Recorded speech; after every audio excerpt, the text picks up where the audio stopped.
একটা প্রশ্ন ছিল আমার মনে, যদি ঈশ্বর নিজেই হেঁটে এসে সাক্ষী দেন, তাহলে কি আপনারা ভিডিওটা শেষ পর্যন্ত না দেখে যেতে পারেন? না, অবশ্যই যেতে পারেন না। তাই এই কথাটি জানার জন্য অবশ্যই ভিডিওটিকে প্রথম থেকে শেষ পর্যন্ত দেখুন। চলুন, আজ আমি আপনাদের সঙ্গে শেয়ার করতে চলেছি একটি ঘটে যাওয়া সত্য ঘটনা। আজ থেকে প্রায় 500 বছর আগে উড়িষ্যার এক দরিদ্র যুবক পায়ে হেঁটে বৃন্দাবন যাচ্ছিল এক বৃদ্ধের সঙ্গে। হঠাৎই পথে বৃদ্ধ মৃত্যুর মুখে পড়ল। যুবক তখন তাকে কাঁধে তুলে নিয়ে তার জীবন ফিরিয়ে আনলো।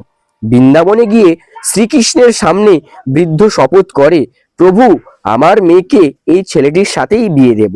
ভগবান নীরব থাকেন, কিন্তু নীরবতাও সাক্ষী হয়। গ্রামে ফিরে সব পাল্টে যায়। সমাজ সম্মানের ভয় পঞ্চায়েতে বৃদ্ধ বলে, আমি কিছুই প্রতিশ্রুতি দিইনি।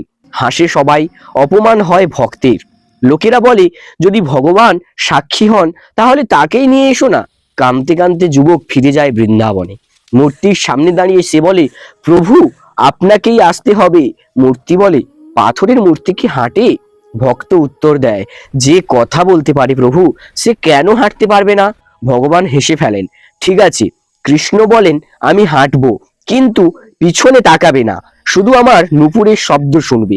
গ্রামের কাছে এসে বালির পথে নুপুরের শব্দ থেমে যায়।